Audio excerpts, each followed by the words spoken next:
Good morning, everybody. Assalamualaikum warahmatullahi wabarakatuh. Excellency Bapak Agus Yudhoyono, Menteri Koordinator Bidang Infrastruktur dan Pembangunan Kewilayahan, Bapak Sugiono, Menteri Luar Negeri, Bapak Rahmat, Menteri Bappenas, Bapak Osi Darmawan, Wakil Menteri Agraria dan Tata Ruang. It's a great honor for me to be here this morning because this is, I think, great opportunity also to have a look what's going to happen to Indonesia for the next 5 to 10 years. If you look at my slide, I just go to my slide. The projection of Indonesia for the next 5 to 10 years, I believe we can grow like 8, even to 9%. We've been doing a study on this in the National Economic Council because there are so many good projects ongoing right now in Indonesia. Number one, I think we are talking about school meal, which is, I think, the very beautiful program.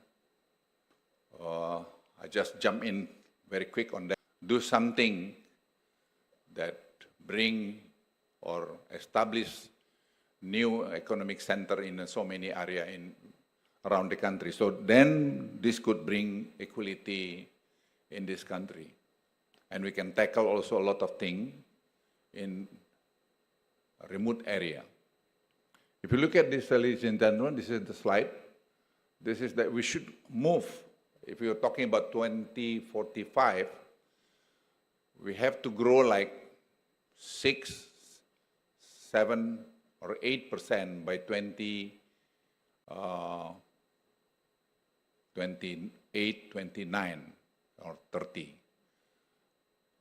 This can be achieved if we work detail and then we focus on that special project of President Prabowo, school meal. And we are talking about downstreaming of the agriculture.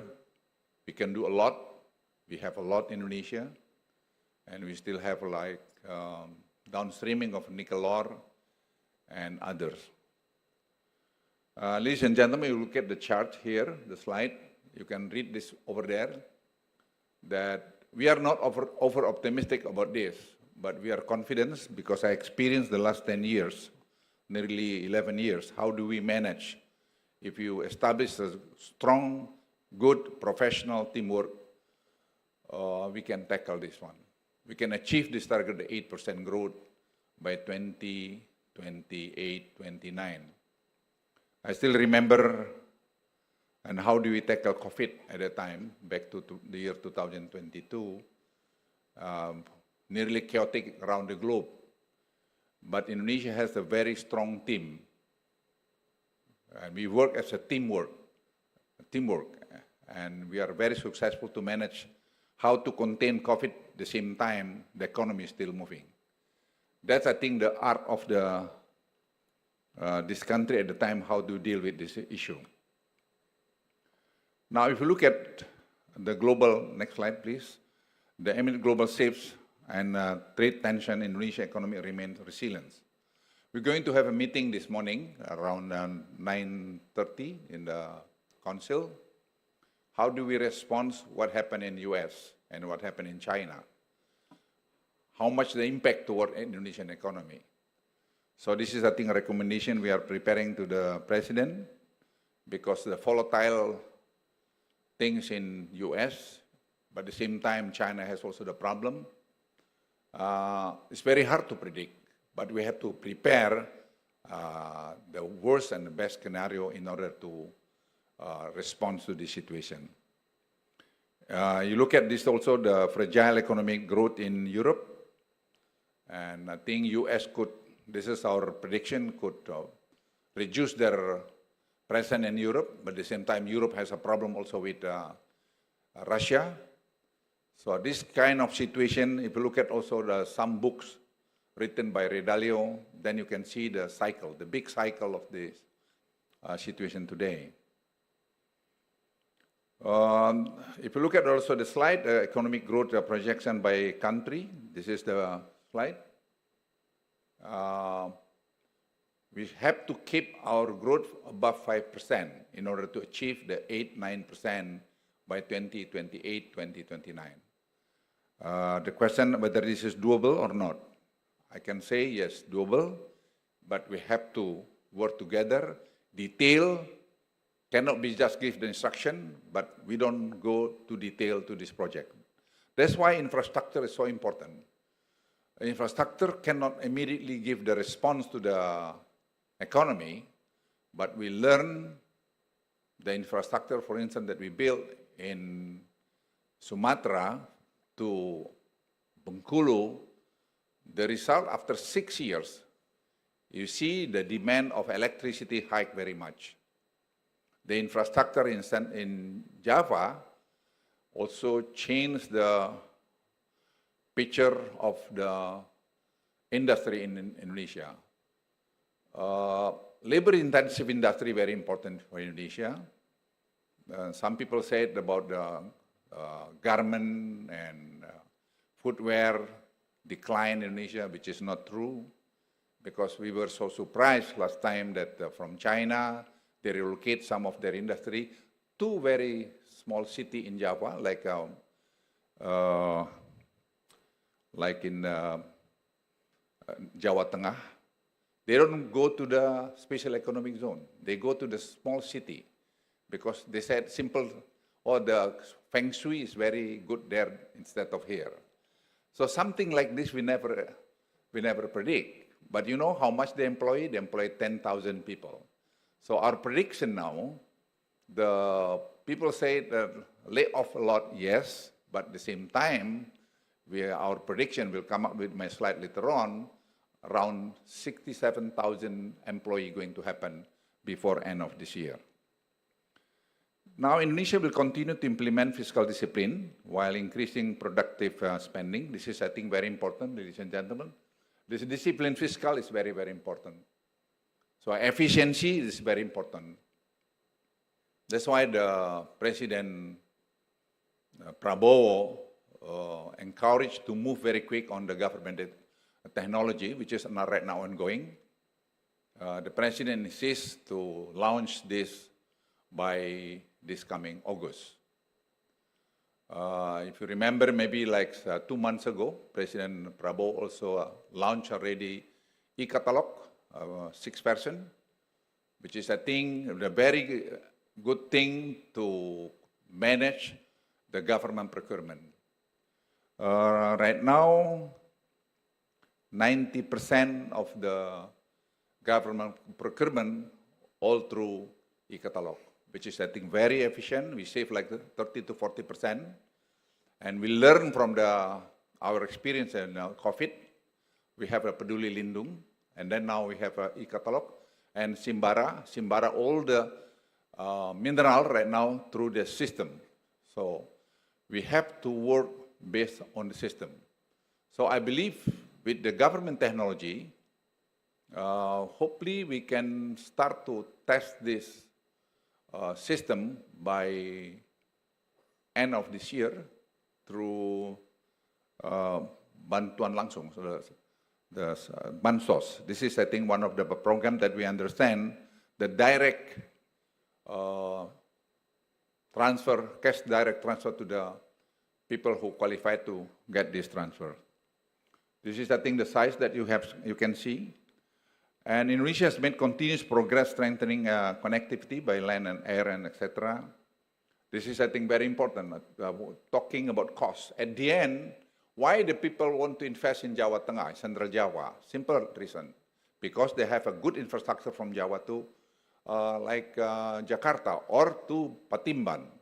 Patimban, we have a seaport over there. And we have airport in Kertajati. So the infrastructure connectivity is very important in order to reduce the cost. So ladies and gentlemen, if you invest in Indonesia today on infrastructure, that's the right time to do. Of course, it takes some time to see the return because but some toll road in Java is very lucrative business to invest. But we offer also to you later on about the infrastructure in Sumatra, toll road from South Sumatra to Medan. Improved connectivity drives the spread of industrial development. I mentioned already this one. And if you look at this one, number of employees that we created because of this. Some people pessimistic, but I can tell you honestly, we are very optimistic on this. At the end, people, the investor look at whether they can get return or can they get benefit or profit from their investments. As simple as that. So that's why a number of investors also right now increasing quite good. We don't have much problem in that. I went to China. I just back from China 3 weeks ago. I've been discussed also with some of my friends, colleagues in China. They're willing to do that, to invest in Indonesia, to relocate some of their industry to Indonesia because facilities in Indonesia also very good. And ladies and gentlemen, Trans Sumatra, the other infrastructure to offer to you, the completion, the 1,000 something kilometer. Yeah, this is, I think, financing need to connect Lampung to North Sumatra. This is 161 trillion rupiah. This is, I think, very important for Indonesia because once this toll road, we able to finish this by within 5 years' time, then we can see the economy can move much faster in the Sumatra area. Because in the middle of Sumatra, there are so many industry over there, so many potential renewable energy over there. I mentioned earlier about free nutrition meal, pro-jobs, pro-poor, and pro-equality program. This is, I think, very, very important for Indonesia to bring equality in Indonesia. Before, we don't have this kind of program. But this program, I sent my team to have a look what's going on the school meal. I think ongoing quite well. Of course, still have some problem here and there, but in general, I think it's going very well. And we're going to establish supply chain because of this. Then we can see the new economic sector in the rural area, in the district, and in other area. So we are not focused in one area. So you can imagine 161 trillion rupiah. Normally we can just put it in Java, but right now we spread out all over Indonesia. And next year going to be 300 trillion rupiah. So that's the bring confidence to me, to our National Economic Council, that 8% growth achievable. But again, we have to do with the strong team, and we have to work in detail. The regulation have to be in place. We are working very hard on this issue, and I reported to the president, the regulation should top down, otherwise it's not going to work. That's my experience. So this not easy, but doable. If we work together, I think we can achieve these dreams. Indonesia will continue to transform the economy by shifting from raw materials to value-added industry. I think we experienced about nickel ore. I still remember back to 10 years ago. Our export nickel ore at the time, dirt, is 1.3 billion US dollars. And last year, I think our export after precursor, cathode, and others, it's around 35 billion US dollars. And I believe by 2045, we can go even higher than that. Maybe we can go to around 50 billion US dollars. Only one item, nickel ore, but we have also another potential of the seaweed, for instance. I can tell you seaweed is a very, very important also that we can develop. Because I remember also when we began with nickel ore, we banning the nickel ore export at the time. People complained, some of my colleagues also in the cabinet said, hey, why we lost that 1.3 billion US dollar. But I said to the president at the time, I said, Pak President, yes, we lost 1.3 billion dollars, but over time, maybe 2-3 years, we can get more than that. And last year, we export from nickel ore with downstreaming is over 34 billion US dollars. This is, I think, the seaweed. We have been doing study the last 3 years. I involved directly to this seaweed. And I was so surprised when we were in UN. The UN also formed a task force on this seaweed.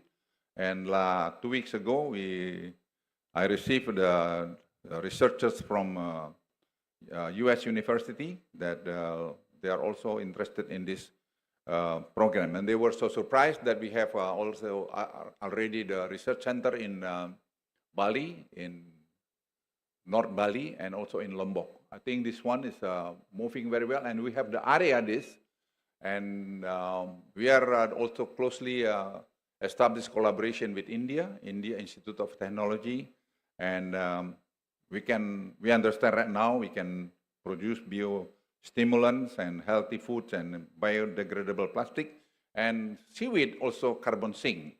So Indonesia is going to play a very important role in this regard. So that's why, again, infrastructure is very important. If you are aware that 62-point-something% people of Indonesia live in the coastal area.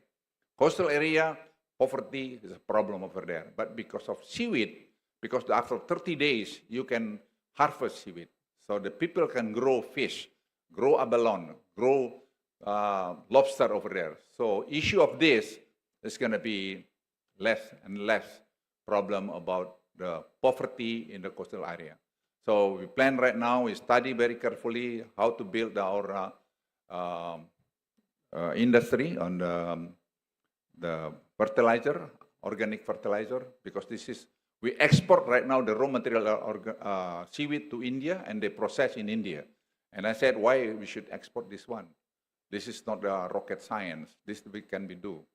So right now we have genome sequencing research center in Lake Toba. Then how do we editing the yield of any crops? So right now we are doing on the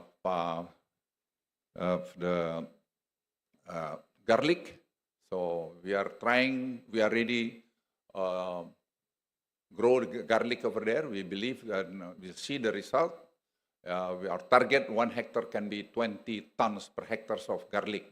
So if we are able to do this one within 3 years time, 4 years time, we can reduce the import of garlic very much, because our import today nearly $800 million. So by doing this, we can do a lot in order to reduce our import any crops around the globe. Benchmarking biofuel cost, for instance, this is, I think, the biofuel we can pay because of the seaweed. So you can see the potential of this. Again, I just want to remind you, when I proposed about the downstreaming of nickel ore at the time, people, very pessimistic on that. So I hope you don't pessimistic about these dreams. I am pretty confident Indonesian people, a lot of smart and good heart. We can achieve this one. But at the end, we need, again, the infrastructure. So infrastructure, connectivity is very, very important in order to bring down the cost. Ladies and gentlemen, unlocking the next opportunity with Frankenstein's downstreaming. This is a very important. Indonesia produce 80% of the Frankenstein, 80%. And this is like 35,000 hectares in Lake Toba. We were so surprised about this. We didn't know that before, that Indonesia supply 80% globally. The market of this today is like $23 billion. So you can imagine, ladies and gentlemen, this is the potential for Indonesia. But again, infrastructure is the bottom line. If you don't have a good infrastructure, how people can go there? So this is right now ongoing, and genome sequencing also working on that. We are able to have a data about this, and I think the data that we collected the last 3 weeks, 4 weeks, is around 75,000 trees of the Frankensteins in Lake Toba that can produce 75,000 kilograms of Frankenstein. So this is again the potential in Indonesia, but again we need the infrastructure, toll road, and also other things. But basic infrastructure right now are already in place. The bilateral cooperation has offered key lesson and paved the way for further. If you look at this with China, 2 country twin parts, and also about Kaltara Green Industrial Park. I think this Kaltara Green Industrial Park is the biggest green industrial park globally, because we have like 7 gigawatt of hydropower. We can go maybe to 8, 9. Existing right now 6 something gigawatt. So all the industry over there, the aluminum, for instance, everything gonna energy by green energy. So we have like 6.3 TCF of gas in IDD in South Sulawesi. It's a very close connective to SIS. And also the fiber optic cable from US past this Makassar Strait. So if we have the data center over there, we can have the data center with the green energy. We can just connect to the this cable. So Indonesia, ladies and gentlemen, I think we can do a lot today, especially when the Danantara Sovereign Wealth Fund are already in place right now. I understand they're working around the clock in order to, to fulfill the president wish to 7.5% return of this in Danantara investment. So I'm pretty confident that this could bring Indonesia again, to support Indonesia again to go to 7-8% growth by 2028-29. So the National Digital Service I mentioned already to all of you. I think they have 4 pillars of this. My slide, please. Yeah, 4 pillars. We are already working on this very much, and again, I'm pretty confident because of been experience. We are not begin from scratch. We are ready in some area. We just to connect, but we need basically how do we work together? So among the ministry and also with the other agencies. And I'm so happy with the Bapenas, and then Bapenas also involved and also with us. And we have some issue here and there, but in general, I think we were able and successfully to tackle the problem within the ministry and also with the institution. And Simbara, I believe ongoing right now, and I believe Cortex can be, function very well within 1 or 2 years' time. So this also could help to 1.5% our economic growth. So this is making Indonesia become so transparent and make Indonesia more efficient. I'm not saying that we don't have a corruption. We still have a corruption. But anywhere, even in US and anywhere, you go globally, they have a corruption. But don't ever claim that you don't have corruption, but you can manage the corruption very much because it becomes very hard to do. Because you don't deal to the human, but you deal with the machine. It's like e-catalog. E-catalog today, you deal with the machine, you don't deal with the human. My conclusion and closing remarks, ladies and gentlemen, achieving the vision of Golden Indonesia 2045 requires sustaining and inclusive economic growth while effectively navigating global and domestic challenge. We have a lot of challenge globally, but I believe Indonesia experience to navigate in this kind of situation. With the leadership President Prabowo, I think I don't see any problem. I know him very well, and he can bring Indonesia to the better future in the not too long from now. Thank you very much. Thank you very much, Your Excellency, for very thought-provoking remarks. His Excellency Bapak Luhut Binsar Sampaikan.